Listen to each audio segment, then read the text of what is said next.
सूरज की पहली किरणें जब पहाड़ों के पीछे से उभरी तो एक गहरी शांति पूरे गांव में छा गई। यह शांति केवल बाहर की नहीं थी, बल्कि उस तरह की थी जो मन के भीतर गहरे कहीं बसती है, जहां विचार थम जाते हैं और आत्मा सांस लेती है। गांव के किनारे एक छोटा सा घर था जहां अनिका रहती थी।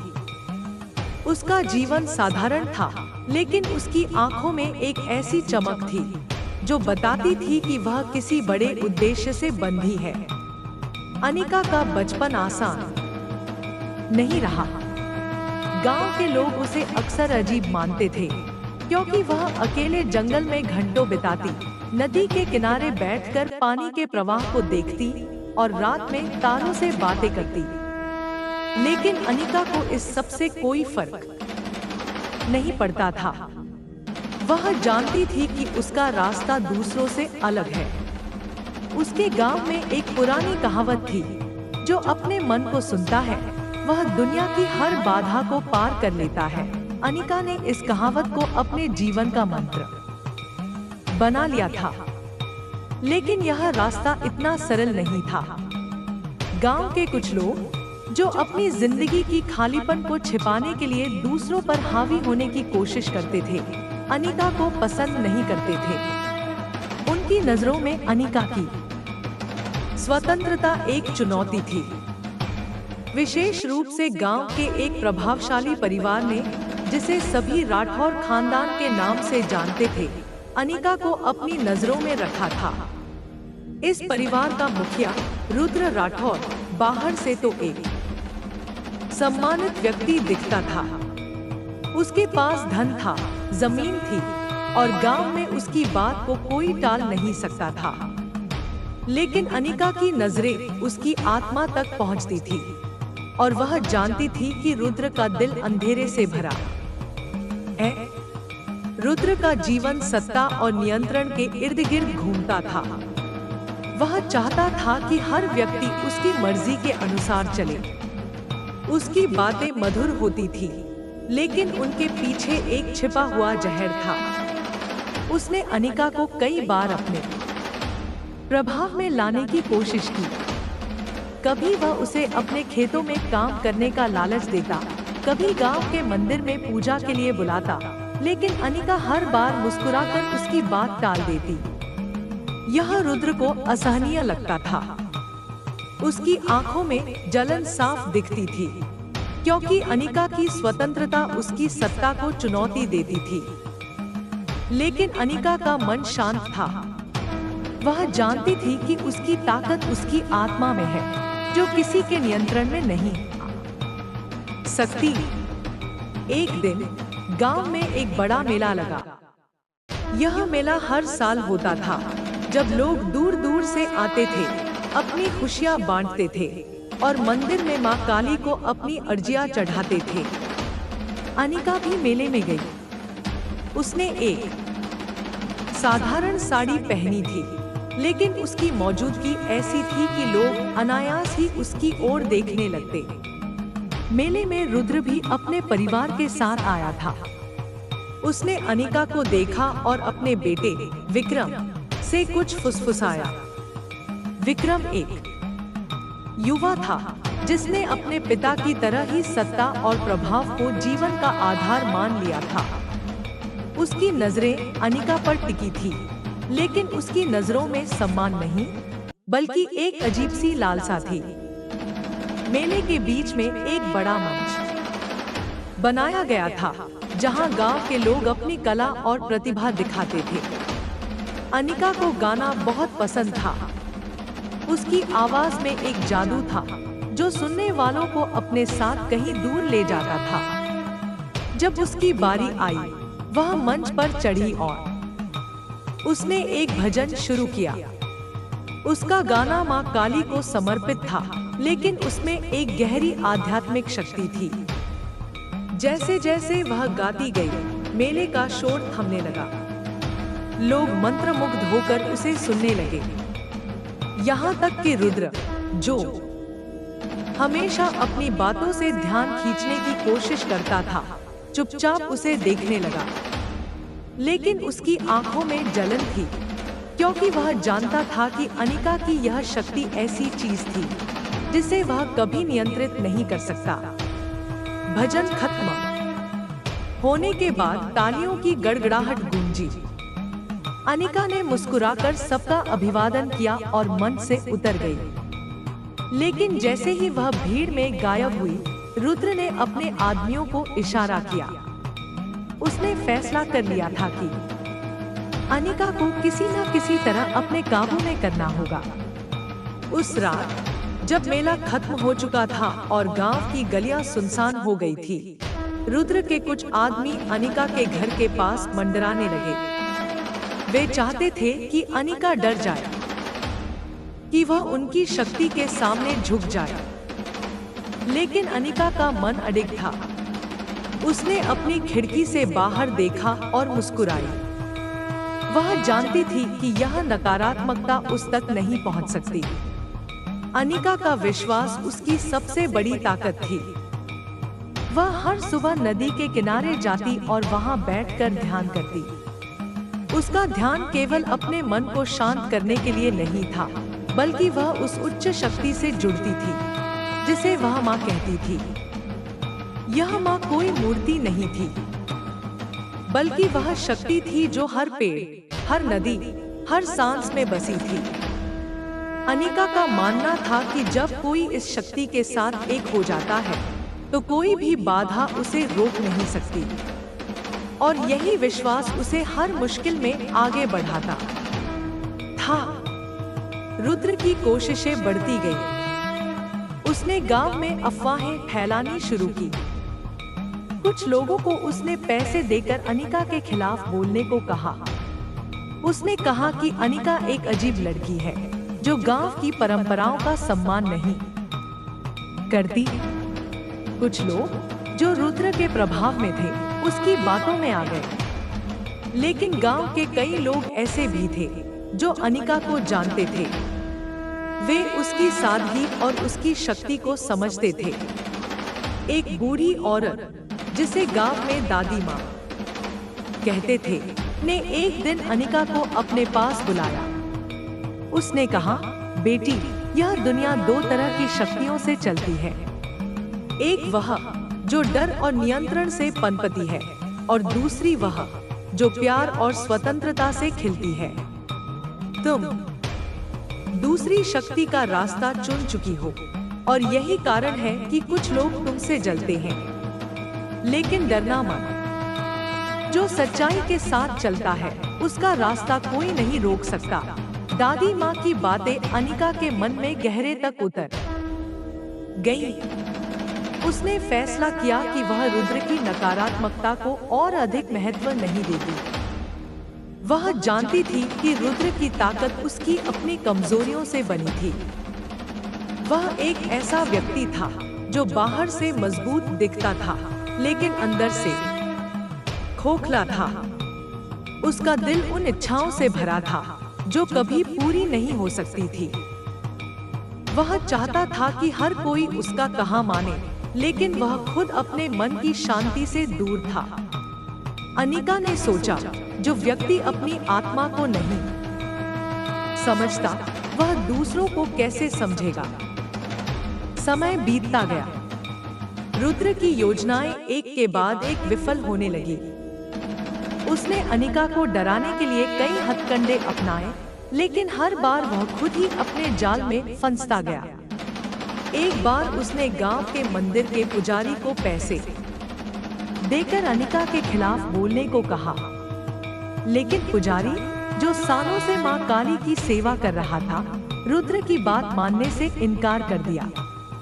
उसने गांव वालों को बताया कि अनिका की आत्मा में एक दिव्य चमक है और उसे कोई नुकसान नहीं पहुंचा सकता।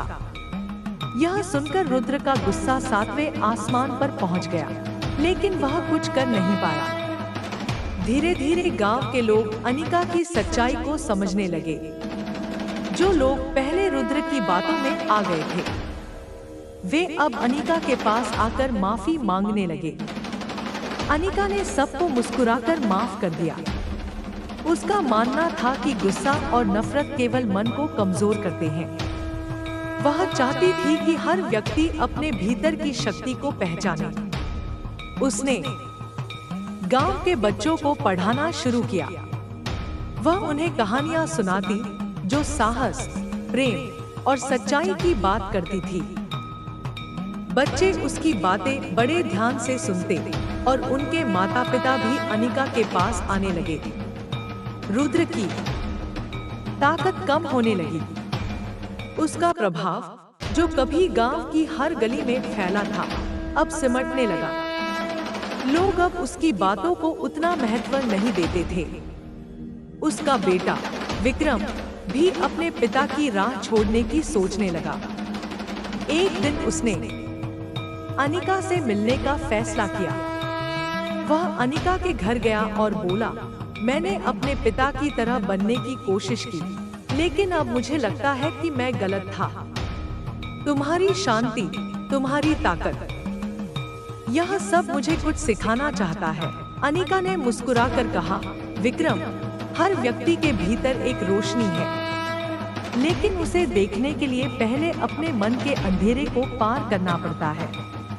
तुमने पहला कदम उठा लिया है और यही काफी है। विक्रम की आंखों में पहली बार एक नई चमक दिखी। वह समझ गया था कि असली ताकत दूसरों पर हावी होने में नहीं, बल्कि अपने मन को जीतने में है। इसी बीच गांव में एक नया बदलाव आया। नदी जो सालों से सूख रही थी, फिर से बहने लगी। लोग इसे चमत्कार मानने लगे। कुछ ने कहा कि यह मां काली का आशीर्वाद है, तो कुछ ने कहा कि यह अनिका की प्रार्थनाओं का असर है। लेकिन अनिका ने कहा, यह नदी हम सबके लिए एक संदेश है। जब हम अपने मन को साफ रखते हैं, जब हम सच्चाई और प्रेम के साथ चलते हैं, तो प्रकृति भी हमारा साथ देती है। रुद्र अब अकेला पड़ चुका था। उसका परिवार, उसके आदमी और उसका प्रभाव सब धीरे धीरे खत्म हो रहा था। एक रात वह नदी के किनारे गया। वहां अनिका ध्यान में बैठी थी। रुद्र ने उससे कहा, तुमने मेरे खिलाफ क्या किया? मेरी ताकत, मेरा सम्मान सब खत्म हो रहा है। अनिका ने आंखें खोली और शांति से कहा, मैंने कुछ नहीं किया रुद्र। तुम्हारी ताकत तुम्हारे डर और नियंत्रण की इच्छा से बनी थी। जब तुमने दूसरों को दबाने की कोशिश की, तुमने अपनी आत्मा को कमजोर किया। लेकिन अभी भी वक्त है। अपने मन को देखो, अपनी गलतियों को स्वीकार करो। सच्चाई का रास्ता अभी भी तुम्हारे लिए खुला है। रुद्र कुछ देर चुप रहा। उसकी आंखों में पहली बार डर नहीं, बल्कि एक अजीब सी शांति दिखी। वह बिना कुछ कहे वहां से चला गया।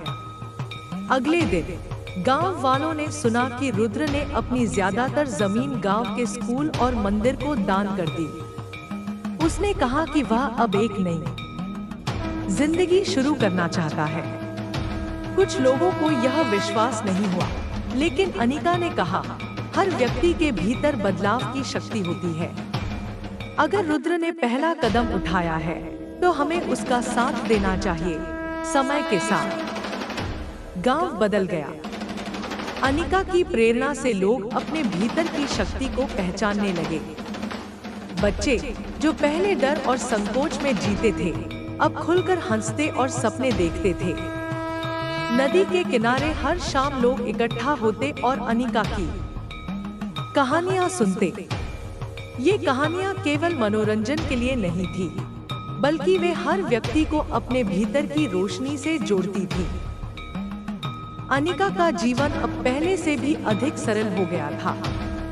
वह अब भी नदी के किनारे ध्यान करती, तारों से बातें करती और अपने मन की शांति को सबसे बड़ी संपत्ति मानती। लेकिन अब गांव के लोग उसे अजीब नहीं, बल्कि अपनी प्रेरणा मानते थे। उन्होंने उसे एक नया नाम दिया, नदी की पुकार। यह नाम इसलिए क्योंकि अनिका की आवाज और उसका जीवन उस नदी की तरह था, जो हर बाधा को पार कर अपने रास्ते पर बहती थी। अनिका की कहानी गांव में अब एक प्रेरणा बन चुकी थी, लेकिन उसका सफर अभी खत्म नहीं हुआ था। नदी के किनारे बहती हवाएं जैसे उसके मन की शांति को और गहरा करती थी। गांव के लोग अब उसे केवल एक साधारण लड़की के रूप में नहीं देखते थे। उनके लिए वह एक ऐसी शक्ति थी जो उन्हें अपने भीतर की सच्चाई से जोड़ती थी। लेकिन जहां सच्चाई का प्रकाश फैलता है, वहां अंधेरा भी अपनी आखिरी कोशिशें करता है।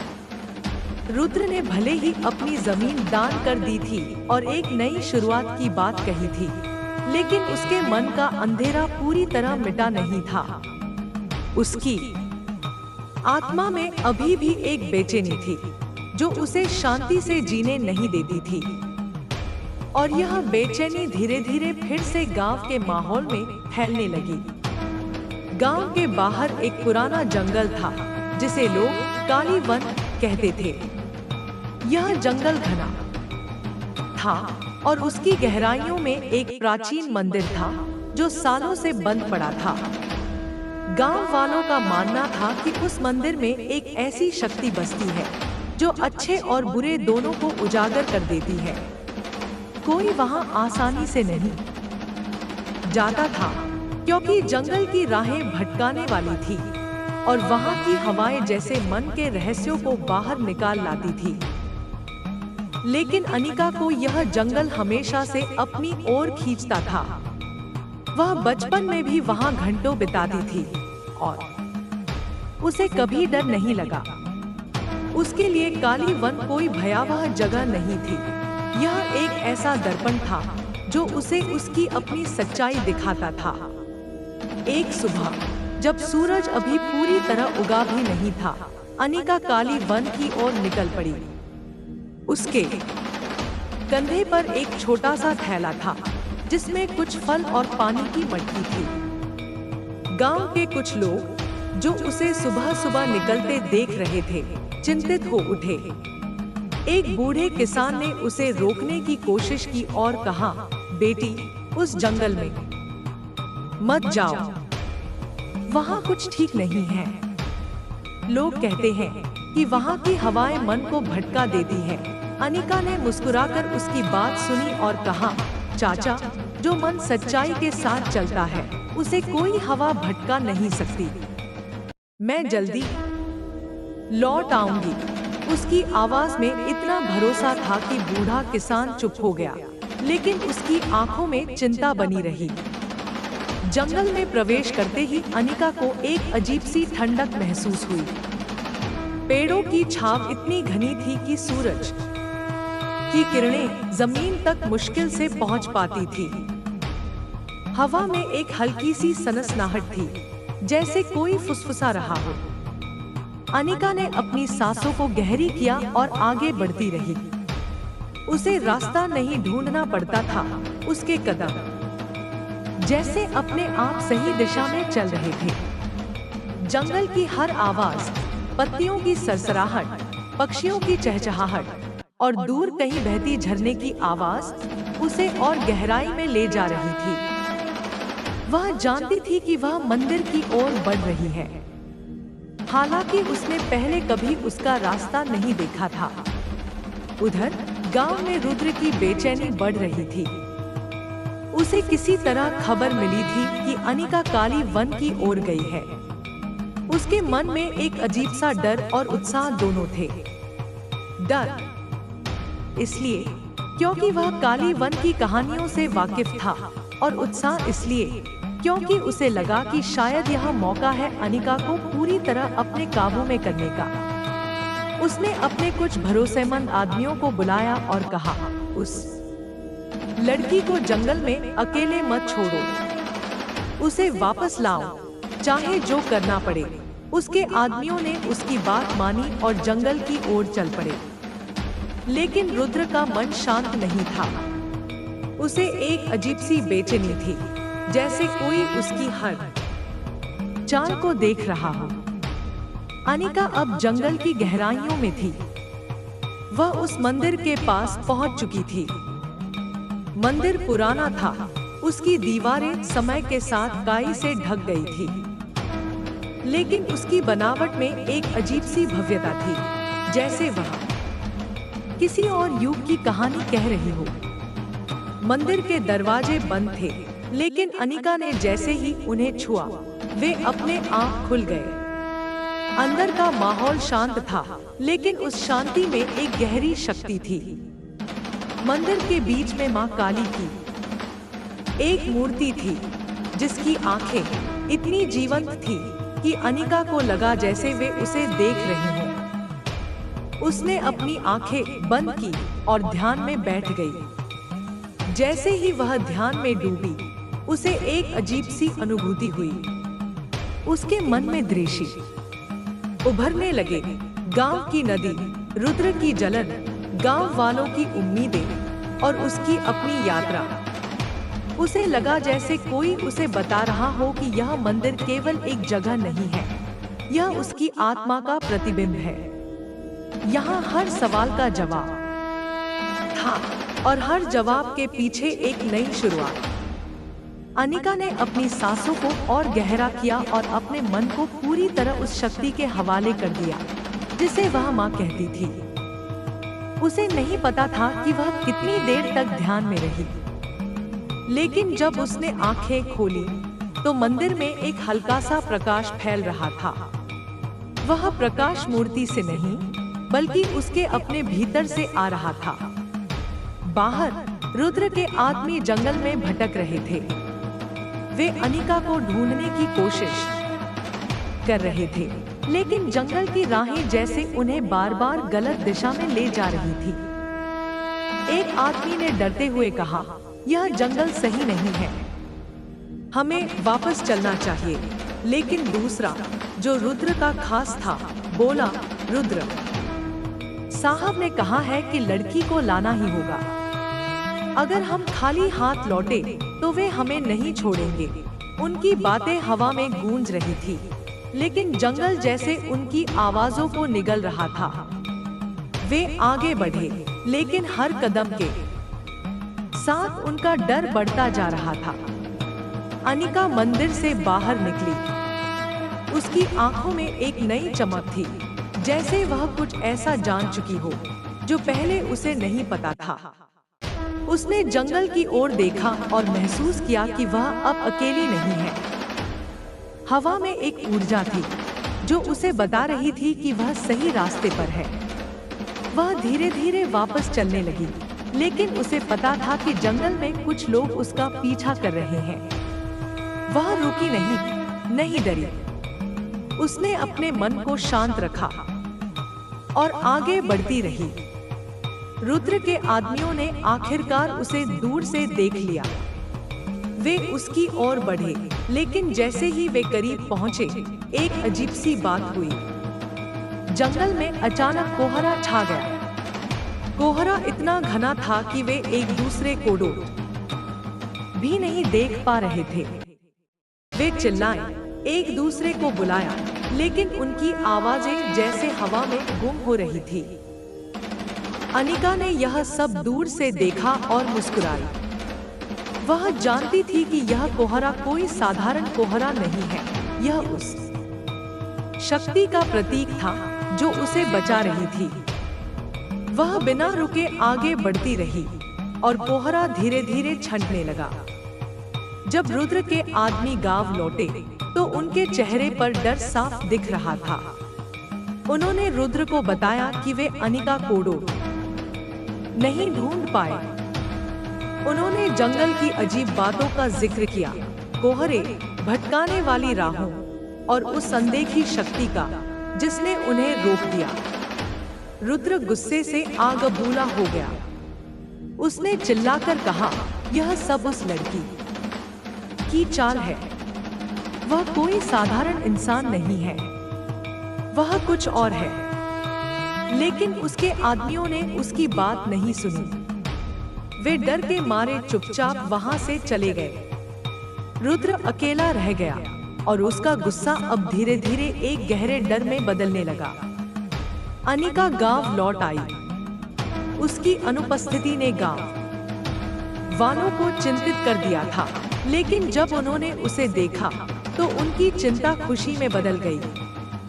दादी माँ ने उसे गले लगाया और कहा, बेटी, मैं जानती थी कि तुम लौट आओगी। तुम्हारी आत्मा ऐसी है जिसे कोई रोक नहीं सकता। अनिका ने मुस्कुराकर कहा, दादी माँ, मैंने कुछ नहीं किया। मैंने बस अपने मन को उस शक्ति के हवाले कर दिया जो हम सब में है। अगले कुछ दिन गांव में शांति रही।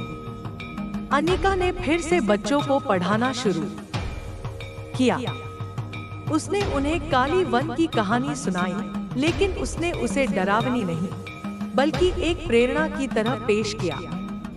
उसने कहा, जंगल का हर पेड़, हर पत्ता, हर हवा हमें कुछ सिखाती है।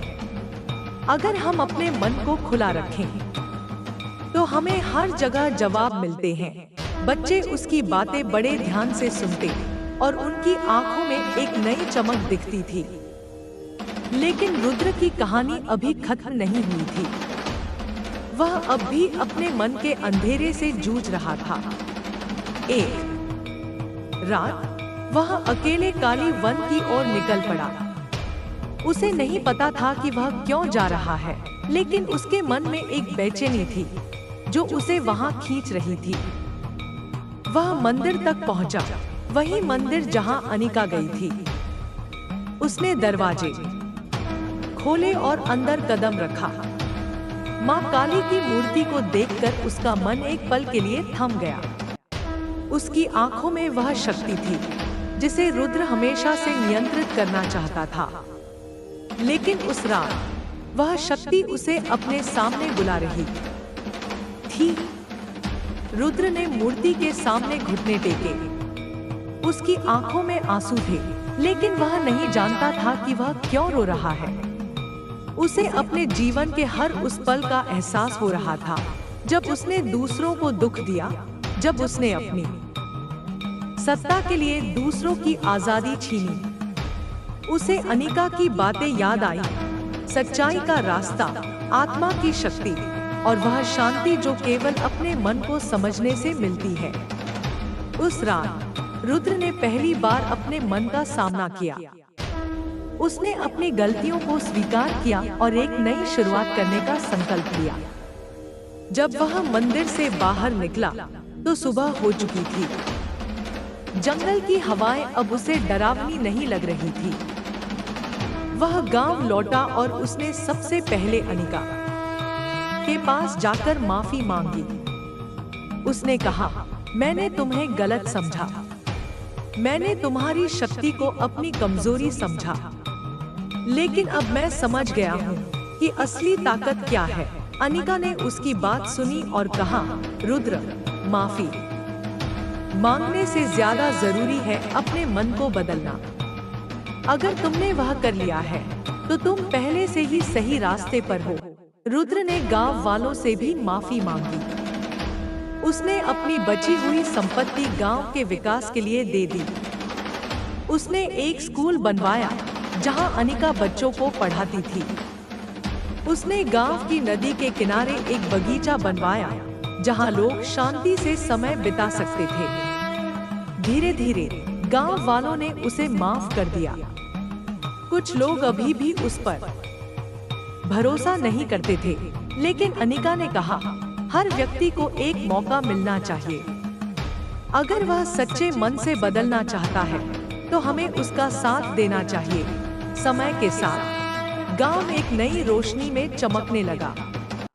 नदी अब पहले से भी ज्यादा साफ और गहरी थी। बच्चे जो पहले डर और संकोच में जीते थे, अब खुलकर सपने देखते थे। अनिका अब भी नदी के किनारे ध्यान करती थी, लेकिन अब वह अकेली नहीं होती थी। गांव के लोग उसके साथ शामिल होने लगे। वे उसकी कहानियां सुनते, उससे सवाल पूछते और अपने मन की बातें साझा करते। अनिका ने उन्हें सिखाया कि असली शक्ति बाहर की चीजों में नहीं, बल्कि अपने भीतर की सच्चाई में है। एक दिन जब सूरज डूब रहा था और नदी का पानी सुनहरा हो गया था, अनिका ने गांव वालों को एक कहानी सुनाई। यह कहानी एक ऐसी लड़की की थी जो अपने मन की आवाज सुनकर एक नई दुनिया बना देती है। उसने कहा, यह कहानी मेरी नहीं, आप सबकी है, क्योंकि हर व्यक्ति के भीतर एक ऐसी शक्ति है जो दुनिया को बदल सकती है। बस उसे सुनने की हिम्मत चाहिए। गांव वालों ने उसकी बात सुनी और उनकी आंखों में एक नई उम्मीद जगी। अनिका का सफर अब भी जारी था। वह जानती थी कि जीवन में बाधाएं आएंगी, लेकिन वह यह भी जानती थी कि उसकी आत्मा अडिग है। वह नदी की तरह थी जो हर पत्थर, हर मोड़ को पार कर अपने रास्ते पर बहती रहती है।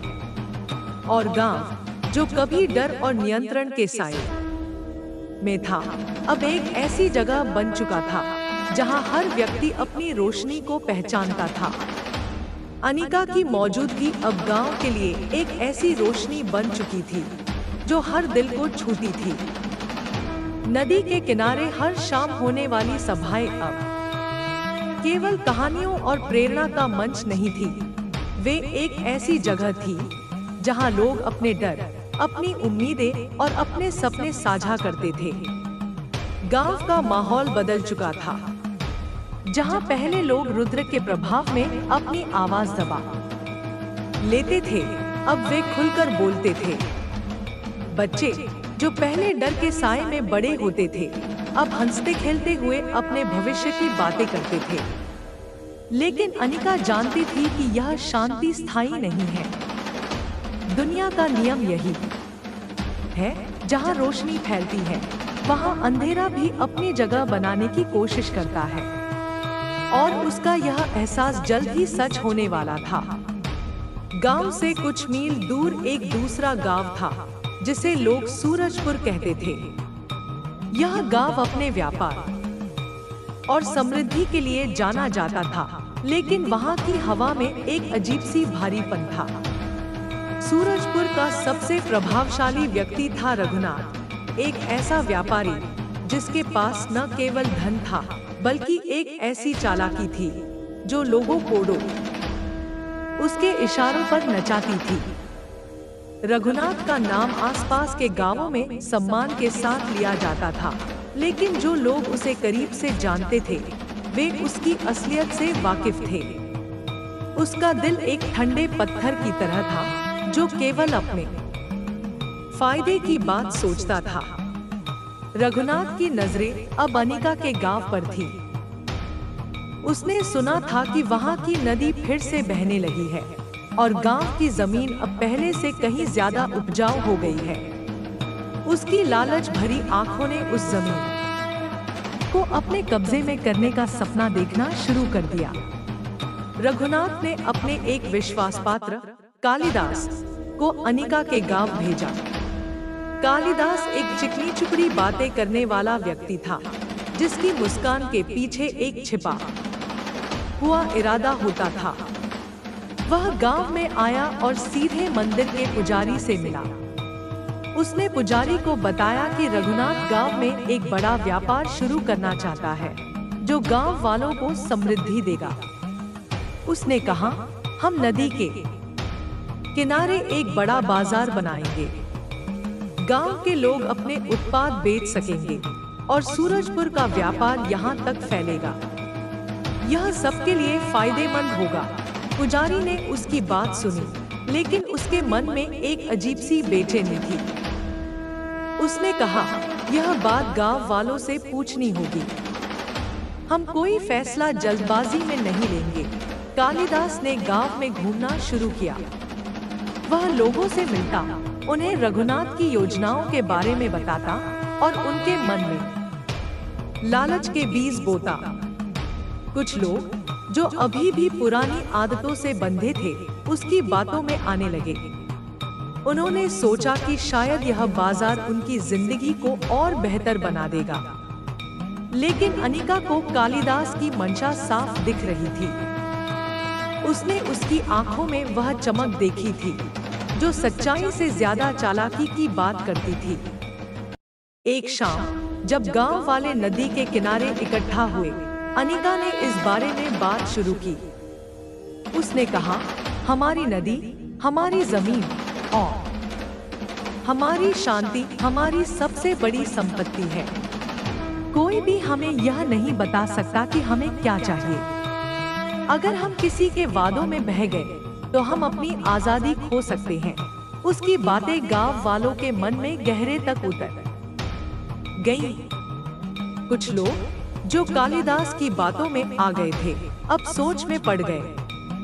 एक युवा किसान जिसका नाम हरि था, खड़ा हुआ और बोला, अनिका, तुम ठीक कहती हो, लेकिन अगर हमने रघुनाथ का प्रस्ताव ठुकरा दिया तो क्या वह चुप बैठेगा?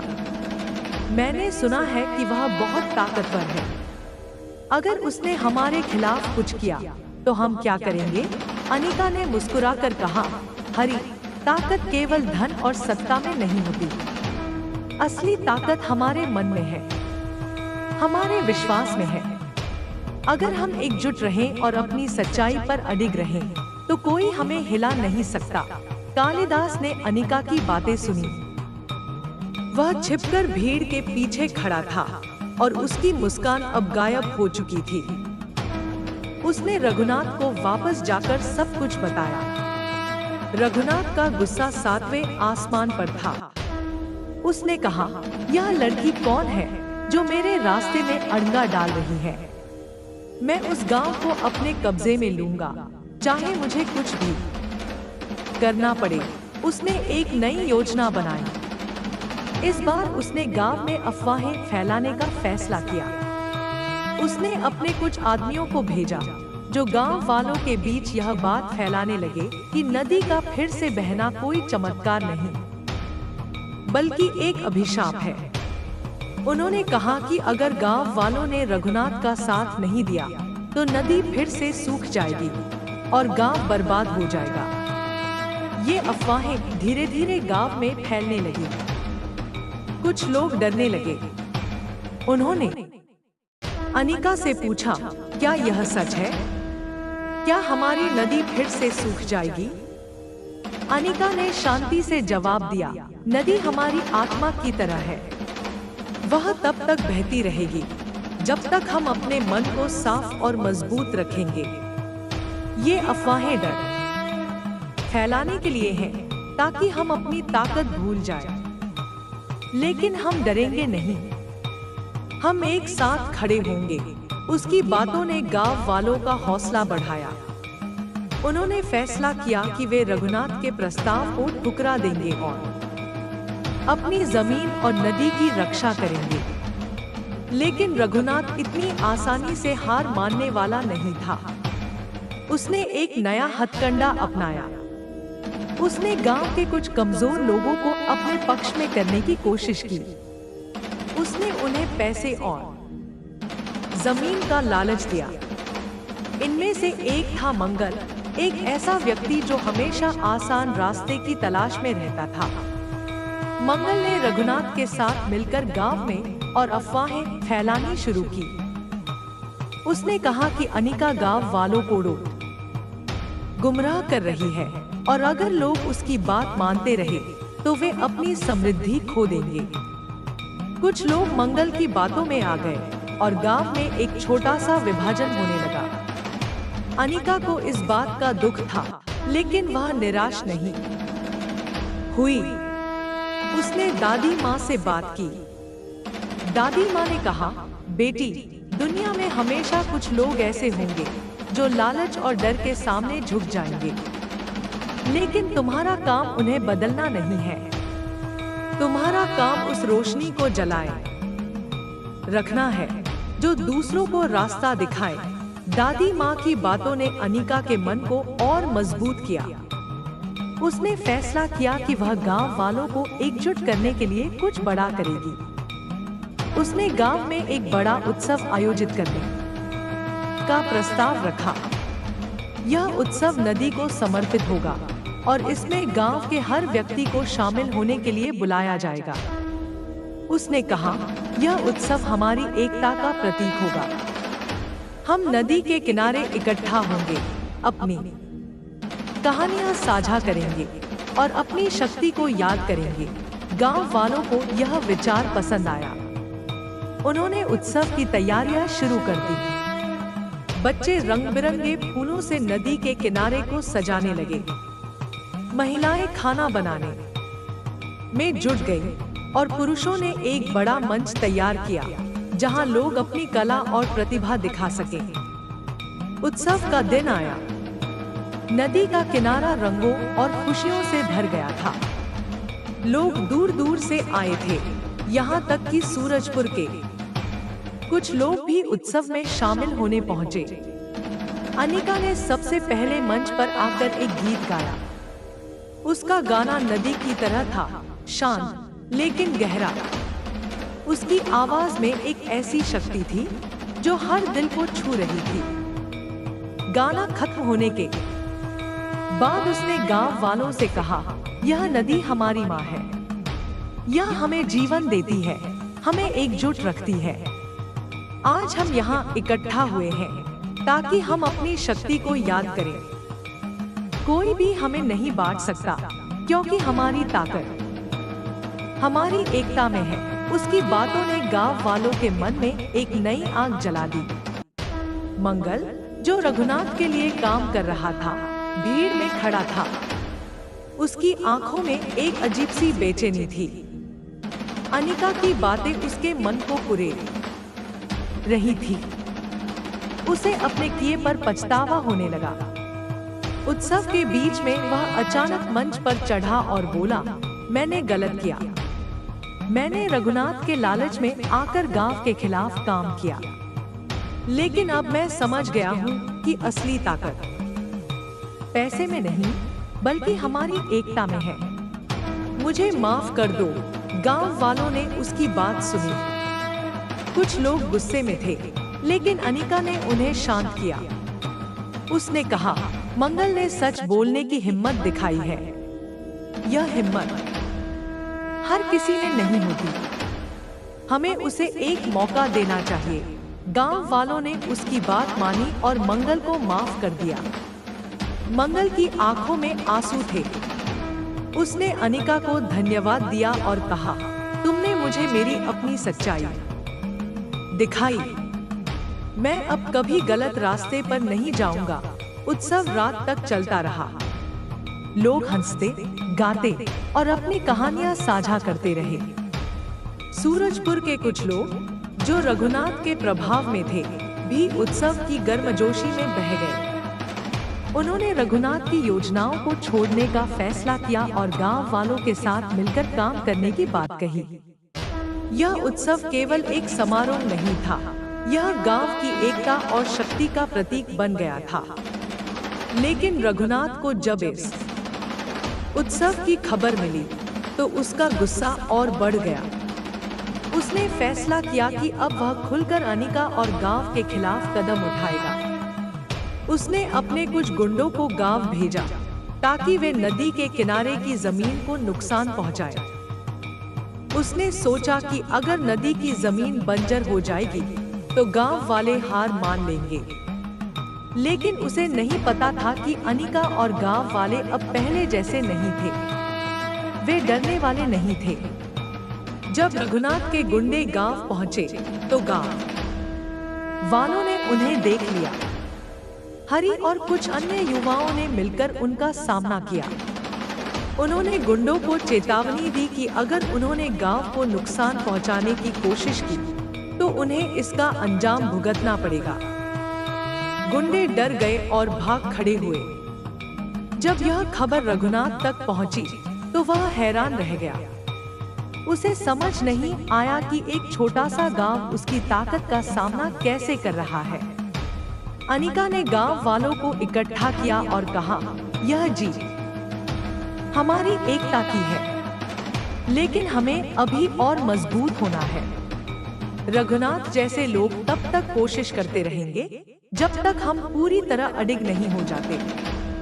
हमें अपनी नदी, अपनी जमीन और अपनी शांति की रक्षा करनी है। गांव वालों ने उसकी बात का समर्थन किया। उन्होंने फैसला किया कि वे गांव की सीमाओं पर निगरानी रखेंगे और कोई भी बाहरी खतरे को अंदर नहीं आने देंगे। समय बीतता गया। रघुनाथ की कोशिशें एक के बाद एक विफल होने लगी। उसका प्रभाव कम होने लगा और सूरजपुर के लोग भी उससे दूरी बनाने लगे। धीरे धीरे उसका व्यापार भी डगमगाने लगा। उसे समझ आ गया कि उसकी लालच ने उसे अकेला कर दिया है। एक दिन वह अकेले अनिका के गांव आया। वह नदी के किनारे खड़ा था जब अनिका वहां पहुंची। उसने कहा, मैं हार गया अनिका। मैंने सोचा था कि मैं तुम्हें और तुम्हारे गांव को अपने काबू में कर लूंगा, लेकिन अब मुझे समझ आ गया है कि असली ताकत वह नहीं है जो मैंने जमा की थी। अनिका ने शांति से जवाब दिया, रघुनाथ, ताकत वह नहीं है जो दूसरों को दबाती है। असली ताकत वह है जो दूसरों को उठाती है। तुम अभी भी बदल सकते हो। अपनी गलतियों को स्वीकार करो और एक नई शुरुआत करो। रघुनाथ कुछ देर चुप रहा। उसकी आंखों में एक अजीब सी चमक थी। वह बिना कुछ कहे वहां से चला गया। कुछ दिन बाद गांव वालों को खबर मिली कि रघुनाथ ने अपना व्यापार छोड़ दिया और सूरजपुर छोड़कर कहीं और चला गया। कुछ ने कहा कि वह तीर्थ यात्रा पर गया है, तो कुछ ने कहा कि वह अपनी आत्मा की शांति की तलाश में है। गांव अब पहले से भी ज्यादा समृद्ध और शांत था। नदी के किनारे हर शाम होने वाली सभाएं अब एक परंपरा बन चुकी थी। अनिका अब भी बच्चों को पढ़ाती, कहानियां सुनाती और लोगों को उनकी अपनी शक्ति से जोड़ती थी। उसका जीवन साधारण था, लेकिन उसकी आत्मा असाधारण थी। वह नदी की तरह थी जो हर बाधा को पार कर, हर पत्थर को गले लगाकर अपने रास्ते पर बहती रहती थी। और गांव जो कभी डर और लालच के साए में था, अब एक ऐसी जगह बन चुका था जहां हर व्यक्ति अपनी रोशनी को पहचानता था।